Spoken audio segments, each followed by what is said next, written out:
Sate Demit Panglimbang 5 menit dina Kemis Pahing tanggal 4 Juni taun 2026 kapetik saka Injil Markus bab 12 ayat 28b tekan ayat 34. Menawa ing jagading lelembut ana sate gagak kanggo golek pesugihan priwangan gendruwu, ing jagat nyata ana sate demit kang kapigunakake kanggo mateni liyan. Lagi rame dadi guneman wong akeh.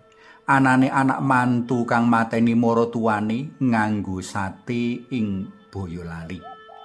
Katone mono tresna kanthi cara weweh, ananging jebule tumindak sengit. Menawa ora kagerakake dening krenah demit, rak ora.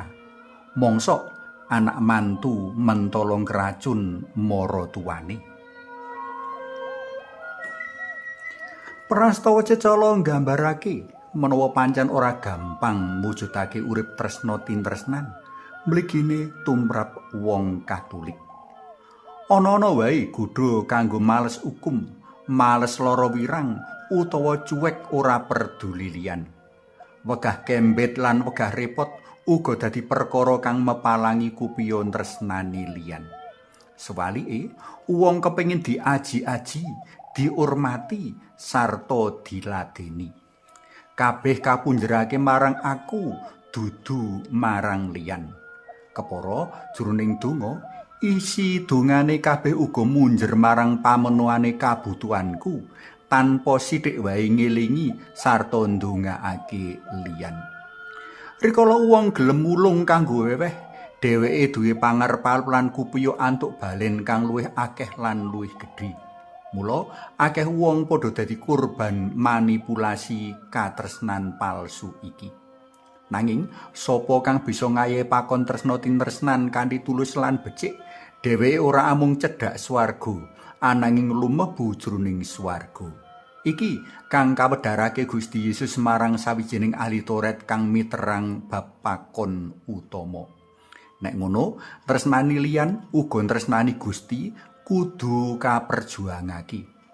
Wong kudu ngalahake tresna diri, uga pepinginan kang nyingkirake tresna pepadha, ambrih bisa tresnani Gusti lan pepadha.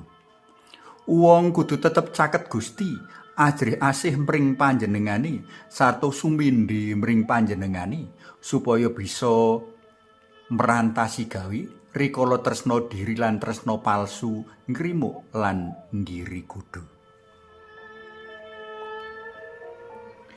Paros tresna pelem kinasih, katresnan mono dudu monopoli piwulang Katolik merga kabeh agama ngulangake tresna pepadha.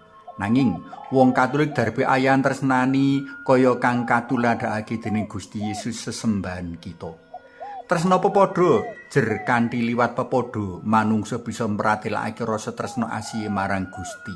Tresna Gusti jer panjenengane kang paring urip, mbau reksa, paring tebusan sarta nuntun marang urip kalanggengan. Tresnane wong Katolik kudu kinantenan karo sifat tulus penuh pangorbanan, dudu tresna kanthi pamrih tartamtu. Suwawi sami munjuk kunjungan dalem Yang Rama saha Yang Putra tuwin Yang Roh Suci. Amin. Kawula njus manuwun Duh Gusti Yesus awit wedharan sabda lan tulodo tresna asih dalem dinten menika. Mugi kawula tansah tresna paduka lan sesami amrih ginayuhipun panunggal dumateng paduka wonten ing gesang langgeng.